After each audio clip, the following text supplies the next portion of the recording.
It seems to be almost on a daily basis in my practice that I end up running into people that have misconceptions about the medical field. And as I've used this podcast many times in the past to try to dispel those myths, today is yet another day to get into talking about one we see quite often, and that is, of course, orthopedics. We're going to dispel some myths about orthopedics with Dr. Garrett Zarzour today on the Personal Edge Fitness Podcast. Welcome to the Personal Edge Fitness Podcast with Garrett Williamson.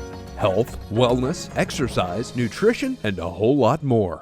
Got questions? Call us and leave a message at 251-278-EDGE or message us at Personal Edge Fitness on Facebook and Instagram, at Team PE on Twitter, or personaledgefitness.com. Good day and welcome to the Personal Edge Fitness Podcast. This is Garrett Williamson, your host, president of Personal Edge Fitness. Thank you so much for joining us today, and thank you, as always, for the phone calls and questions that we've got. I won't be addressing some of those today, but don't worry, in future podcasts, we will. We are covering a very popular topic today that we've gotten a lot of questions about, so I thought I'd bring an expert on. Before we get to that, if you're interested in anything about this podcast, or if you have a question about, of course, dispelling the myths of health, fitness, and wellness, please contact us at area code 251-278-EDGE. That's 251-278-3343. You can always reach me at Garrett@personaledgefitness.com. My email address, personaledgefitness.com, is our website, and of course, Personal Edge Fitness is our Facebook page.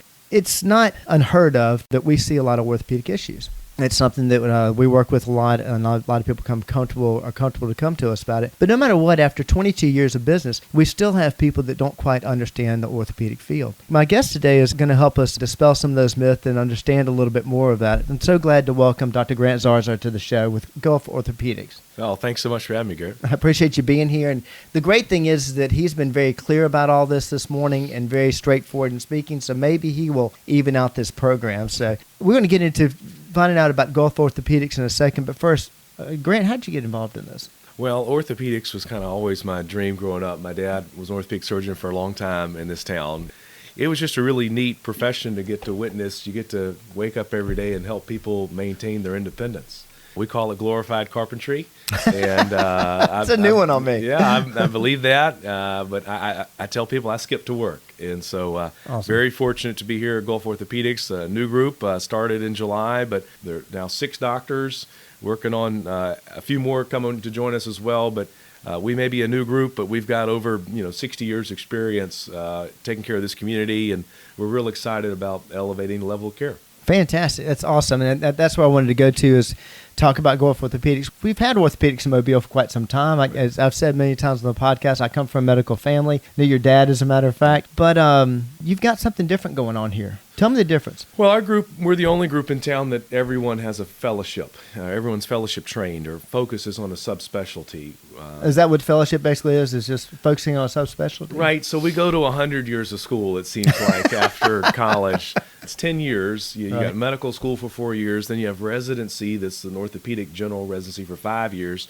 And then now most people go to a additional year, a fellowship year, where you pick a subspecialty, something like sports, hip and knee replacement, pediatrics, foot and ankle, spine, whatever it may be. I got you. And so our group, everyone's done that extra fellowship year. And, I tell people, I compare it to being a radiator mechanic. You bring me a radiator, we know what to do, but we're not the fuel pump experts. So, we all kind of have our own niche and stick to it, and we think that makes the outcomes better. Now, see, that's something that is very familiar to us, and that's something that it relates to Personal Edge. And the reason I say that is that because of the vast, we are able to subspecialize. We have our own passions, if you will, which I'm guessing is how you pick your fellowship. Exactly right. Go for your passion. We've got people that specialize in seniors. We've got people that specialize in athletes and rehab and what have you. I mean, the same way we go about that. What's your fellowship then? Hip and knee replacement. So adult reconstruction is the fancy title, but hip and knee replacement. So what I do all day, I'll do anterior hip replacement, which is through the front with pretty faster recovery. And then I do total knee replacement. But most people are familiar with total knees. But I also do about 100 partial knees a year, which a lot of people don't really know exists. And there are a few reasons for that. But I was lucky to, in my training, do a lot of partial knee replacements, and the recovery is much faster. It's a little bit less surgery for the patients to undergo. And if you're a candidate for it, it's a great procedure. So partial knee, total hip is kind of my wheelhouse. Actually, I'm glad you stepped into that because you mentioned a few things there I want to make sure I cover. One thing, the difference in the hip replacements. Now, it's something we see a lot of. The incidence of mortality jumped by 2/3 with the first hip fracture. And so it's something we deal with a lot. In fact, when we opened the facility here in Mobile, we actually added 8 different modalities for dealing with lateral movement because the degeneration of the hip. When it comes to a hip replacement, this is like in many things. This is one of the questions that we got. Okay, I need a hip replacement or I need some work done in that area as far as that goes. It becomes very scary. Right. And what I've done with this podcast and working with the medical field is, hey, look, there's reasons why these things exist. They're not as scary as they need to be. If you would, go into the difference between the ways to do the hip replacement and the rehab and what have you. Yeah. As your comment earlier, dispelling myths. I mean, hip replacement's a big area where I think people have a perception that, oh gosh, it's going to be this multiple day stay in the hospital and I'm not going to walk for weeks or whatever it may be. And or the horror stories they've heard from their friends. Right, exactly right. Which hip replacement today is way different than your grandmother's hip replacement or even 15. The biggest myth, people think they only last 10 to 15 years. Right. The most common outcome, they will last forever. Oh wow! Regardless of your age, you heard that, didn't? I didn't cue that up. But regardless of your age, I love that. Yeah, I'm sorry to interrupt. Absolutely. And hip replacements have historically done very well, and one of the ways is doing it through the front or anterior. It's historically been done through the side or through the back. Right. And the benefit is going through the front, you avoid cutting muscle. And as you know, the IT band is a big pain generator. Trochanteric bursitis, the outside of the hip, can't lay on that side at night. Exactly. Trying to get in and out of a car, all those type of things hurt.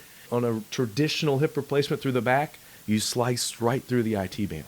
And then it has to recover. Of course. Underneath there looks great, and the hip will do great. But for 6-8 weeks, you've got some pain. You're using a walker longer, a cane longer. When you do it through the front, we don't touch the IT band. In fact, we spare all the muscle. We go in between. That's awesome. And so after surgery, people wake up the day of surgery and are going, wow, where's the pain? So many people say, what do you mean they're done? They will feel for the bandage. Wow. And go, I guess something happened. and then they get up and walk, and we have so many people that have outpatient hip replacement go home the same day now. Right. And doing it through the front helps make that easier.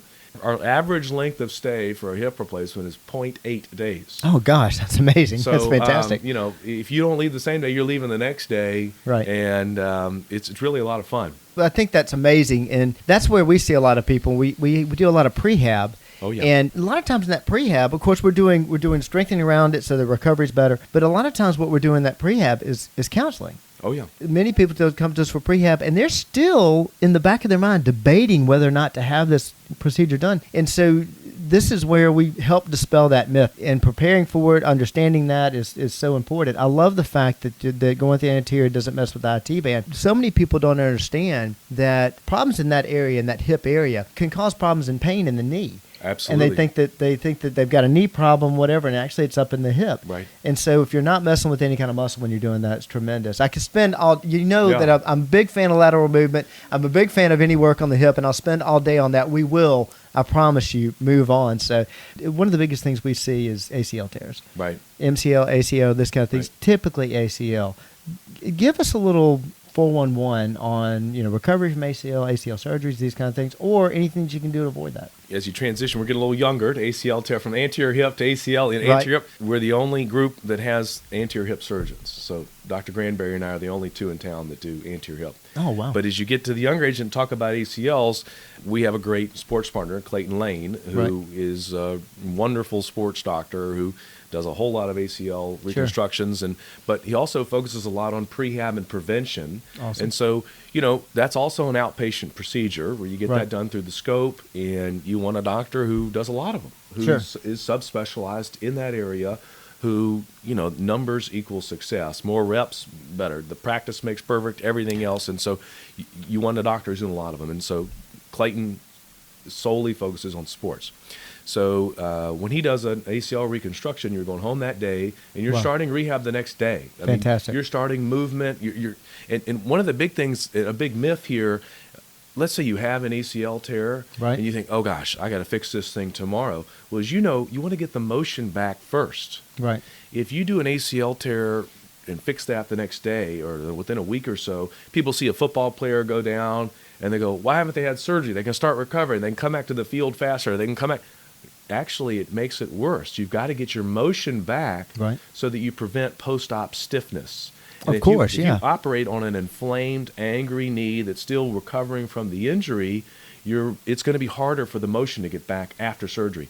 So, and Dr. Lane's great at this. He's going to first send you to therapy to make your knee move better and get your motion back. And once things calm down, that's the time to do the reconstruction. Right. And then your rehab is faster, you're getting your motion back, you're getting your ability to run straight away, and then you add lateral movements and twisting later on in the process, and then you're going to have a great outcome and get back to the field. Right. Also, it matters how you put that ACL back together, the position, the alignment. You want it as anatomic as possible. Sure. And so going to somebody who does it every day is great. But preventing an ACL tear is great too. Right. And there's certain athletes and certain ways that we currently use our bodies, and some people are at risk. Some people have the knock knee with a valgus deformity, we call it, but especially if you play basketball or volleyball and you're jumping up for a rebound and you land awkwardly, or you run awkwardly in soccer, or you plant that lead foot awkwardly in a football game, that's what can cause that knock knee moment where you see the knee go in and then you go, oh gosh. And the national championship game, we saw that, Georgia, Alabama, and you and I saw that happen. That great Alabama receiver, Jameson Williams, and as he planted, as soon as I saw it, like, oh, ACL tear. Right. And the guy standing next to me, big Alabama fans, you don't know that? You don't know that? I said, well, unfortunately, I think that's what it is. He's not coming back. He just sprained it. And I was like, when you see the knee move in like that, and so that brings up a whole other conversations on prevention and artificial turf and grass. But what you want to do is prevent the athlete from having to deal with that situation or mitigate the risk. Sure. And there are some great prehab things you can do, and I don't think that everybody knows that. And it'd be a great idea to invest in yourself and prevent that injury from occurring. Of course, that's a lot of what we deal with in that, and talking to parents about it's safe to play football, it's safe to play volleyball, it's safe to play these sports as long as you do the right type of strengthening around those different areas. On that note, I know that y'all deal with a lot of patients that we've shared back and forth that are older and what have you, but you do see a lot of athletes. What would you want a parent to know prior to them getting involved in contact sports and what have you? What would you want them to know right off the bat? There's a big difference if you educate yourself before starting to play on what techniques and tricks and tips you can implement to lower your risk of injury on the field. Right. And I don't think that people put enough stock in prehab. It correlates to everything. It correlates to a total knee, to every athlete as well. Right. And, if you've got someone considering playing a sport, there are two things to get across. One, get ready for the season before it starts. Don't just try to jump out there and go, oh, I'm going to start doing everything day one. There's a reason there's spring training for baseball. There's a reason there's preseason for football. You've got to get ready for prime time, and it starts months in advance. And I think that that's just a key component. And number two, one big thing to get across is make sure you give that part of your body some rest throughout the year. Right. We see a lot of athletes now, especially younger athletes, that are, let's say you've got some prize pitcher, who's 12 years old, who's on travel ball, fall ball, spring ball, winter ball, and summer ball. Right. And that's 12 months out of the year. Exactly. And if they're a pitcher, your elbow's going to be in trouble. Right. And, even if they're not throwing a lot of curveballs, and you got to give, you play soccer, you do cross country, you do football, you've got to give your body at least one season's worth of rest. Right. Because nobody can put up with that. It's the same thing we see on clients that have an incredible work ethic. Yeah. And so their answer to any problem they run into is, okay, work harder. And it's very difficult, challenging for us to get them to take a break, take a day off, Right. I'm training for 3 national championships right now. I don't train on Sunday, I take the time off. So that makes perfect sense. And there's so many correlates to current athletes that are dealing with issues. I mean, Bryson DeChambeau trying to play golf has been tough because he's been swinging so hard for every day of the year for 12 months. And look at Tiger Woods' history on his back and how much torque there is on his, and he's had to adjust, and he's adjusted pretty well. I've got another question I want to ask you in a minute, but since you stepped into that territory really quick, everybody knows that's a fan of the podcast knows that one of my biggest issues is this whole ridiculous concept that time passing on a calendar automatically causes you to deteriorate, which is just not true. Thank you very much. I appreciate that. I promise you, I didn't pay him for that. Right. They'll talk about Tiger Woods, or they'll talk about Martina Navratilova. Yeah. But she got to a certain age, she couldn't do that. No, it happened to be what you were just saying, not taking the time off, not doing the right prehab, rehab, what have you. Look at Tom Brady. Exactly. He is a marvel, right? But he is so committed to taking care of himself on the nutrition side, on the performance side, on the prehab. He has a game plan, just like Tiger does. And these athletes now, and you're seeing, we can all do that. Right. We could all do a better job in every category. But, my patient base is predominantly older, average age 60. Sure. But what we realize is that the age is the least important number associated with them. Amen to you, bro. That's fantastic. I should drop the mic right now and in the podcast because I love that. So, but and I'm going to add something to that real quickly. You said, look at Tom Brady, does the same thing, Tiger Woods, whatever. Okay, doing the same thing that 20-year-old athlete is doing, getting involved in it. And I always like to, when some people bring up Tom Brady, which I am a fan of what he's done, I say, it's amazing, just like George Blanda, just like Fred Biletnikoff. Right. And to a certain extent, Kenny Stabler, did for what. So anyway, we could be here all day. I promise you I'm going to move on.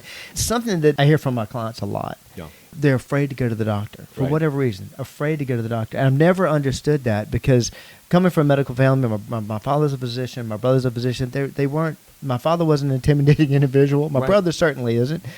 And I never understood that. Well, when it comes to orthopedics, come on, level with me, Grant. Yeah. Don't you diagnose everybody with a scalpel in your hand? Isn't that how it works? Right. So, I think a lot of people think that. They think if you're coming to the doctor, it's you're going to have surgery. The surgeon's going to say you need surgery. Sure. The vast majority of my patients don't require surgery. And it's a great success when we solve their problem without having to use a scalpel. Right. Probably 80% of my patients, we never put a scalpel in. 80% you don't put a scalpel in? Correct. We do conservative treatment, and you get a lot better. Right. And I think people are surprised, but when you can take hold of your body and work on your nutrition and work on your fitness, there are a lot of surgeries we've canceled because people come back and go, my knee doesn't hurt anymore. That make you hate people like us? No, it makes me love them. I'll tell you, because our goal is really to make people better. And whatever that entails and takes, we're going to be committed to doing that. And we have an environment here where our doctors, it's real important for me that they can connect with a patient in a real way and not come across as I'm the doctor, you're the patient. This is a team effort. Right. And there's a doctor-patient relationship that matters to us. Right. And we want to connect and make people feel comfortable and for an environment where they can ask questions and understand what we're talking about. Right. We want to talk and help create a game plan together. Sure. And so that's the Gulf Orthopedics mantra is we need to make sure that when a patient leaves our office, they had a very pleasant, efficient experience. It's not going to take the whole day to come see us. But also you're going to leave going, golly, the staff, the doctor, everybody was really nice. Right. It matters how you treat people. And I think, sometimes you feel like, oh, doctor's going to be a jerk and all that. Not here. Okay, I'm going to show you what speaks to this. And Grant and I, we spoke a little bit about, okay, Grant, what do we want to talk about today? Of course we did that, but we didn't talk anything about what I'm about to ask him or say. What he is driving home right there is something we drive home at Personal Edge. Our mission statement is we seek to make people feel better about being themselves, period, end of story. Do I want to make my house payment? Do I want to make my car payment? Sure, I definitely do. But if I can make a difference in people's lives, with all due respect, I'm going to hang my hat on. That's what I like doing. This is represented here, and I'll show you why. The community work that you've done with the Fuse Project, with other projects that you've been involved in, you have a major love for this town. Yeah. I know you're from here. You're like me. We're both born and raised here. We both come from a medical family for that matter. So we have some other similarities too. But that seems to be showing in your practice. Well, to whom much is given, much is expected. Amen.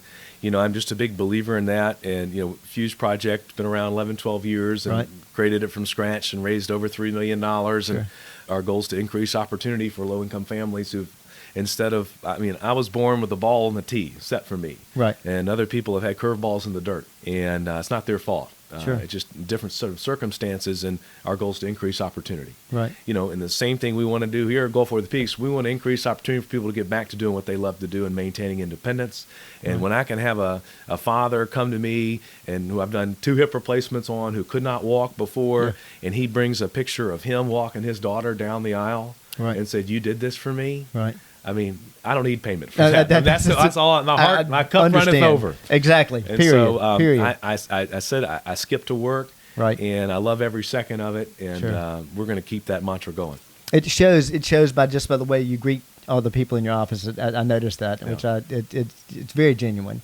Getting in touch with Gulf Orthopedics. Where are you guys located? Give me some little 411. Well, we've got 3 different offices right now, working on expanding. We've got one at Mobile Infirmary on Spring Hill Avenue. We also have another one on Hillcrest behind Krispy Kreme. Everybody knows there. I love that. We were behind the Waffle House for years. Great area to be. It is. And then our third office is in Saraland, but we're looking into other office locations. We want to be around the corner for people and make it easy. Smaller offices, more efficient visit.